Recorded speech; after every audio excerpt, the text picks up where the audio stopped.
Hola a tothom! En aquest videotutorial veurem com generar una tasca, com un alumne entrega aquesta tasca i com nosaltres li fem la correcció i el feedback corresponent. Per generar una tasca només ens hem d'adreçar dintre del nostre Google Classroom a treball de classe i seleccionar crear i posteriorment tasca. Li posarem un títol, tasca 2, li podríem posar una descripció del que vol fer, que volem que l'alumne entregui i a partir d'aquí, com sempre, seleccionar la classe o conjunt de classes a les quals volem adreçar aquesta nova tasca, l'alumnat al qual va adreçat, la puntuació ho deixarem amb 100 punts, si volem podem afegir una data de venciment i podem seleccionar en quin tema es col·locarà aquesta tasca. Una vegada la tenim feta, que seria una tasca molt bàsica, la podem publicar. Com podeu veure, tenim la tasca 2 que hem generat i en el tauler d'activitat tenim en els pròxims tot el que hi ha amb data de venciment.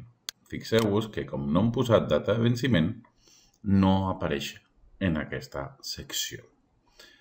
Tornem a la tasca, tornem a la classe, en aquest cas, treball de classe, i ara el que farem serà assumir el rol de l'alumne.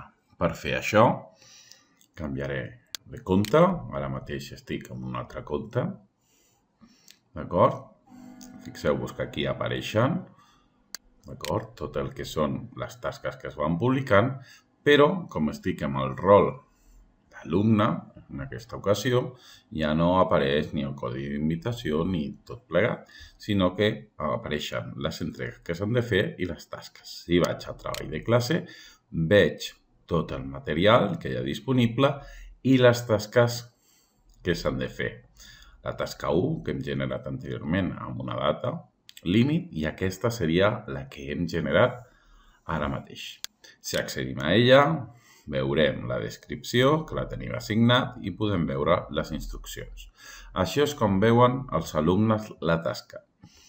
Veiem que hi ha la puntuació, tot l'enunciat, podríem afegir algun comentari com a alumne, això arribaria al professor, i aquí serien els comentaris privats que jo podria adreçar-li, aquests serien els públics a tota la classe, i aquí els comentaris privats que generaria cap al professor per si tinc alguna dificultat.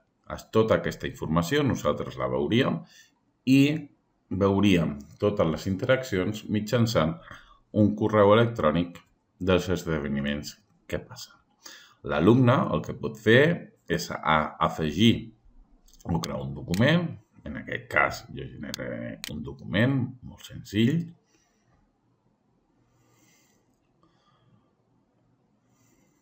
D'acord?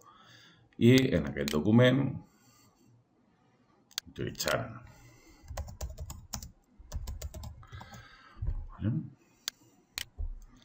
ho generaré.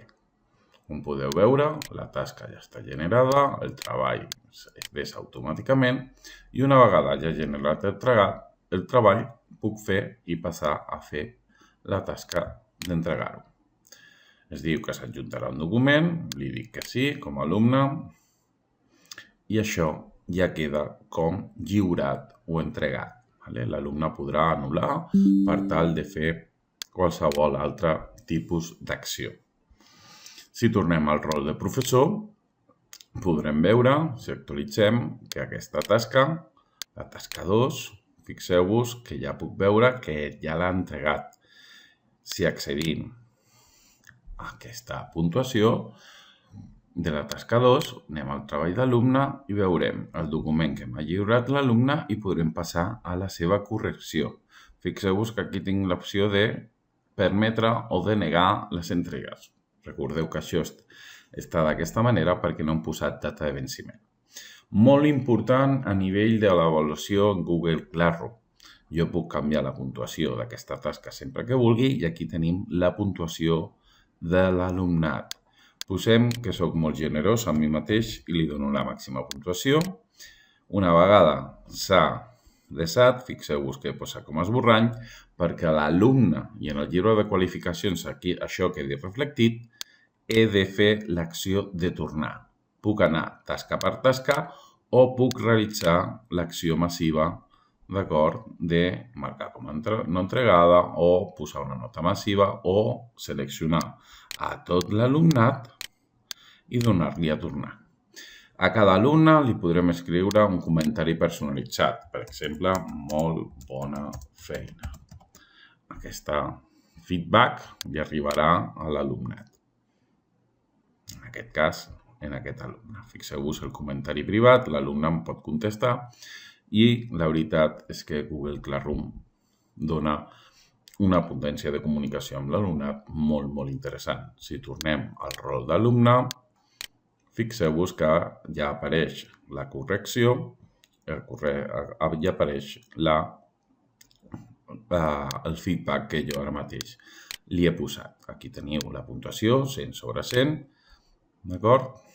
I a partir d'aquí tenim tota la feina feta. Tornem a la nostra classe perquè veieu que el treball de classe marca que l'han entregat i que un alumne ja s'ha puntuat, com podeu veure en aquesta ocasió. Això és tot. Fins la propera.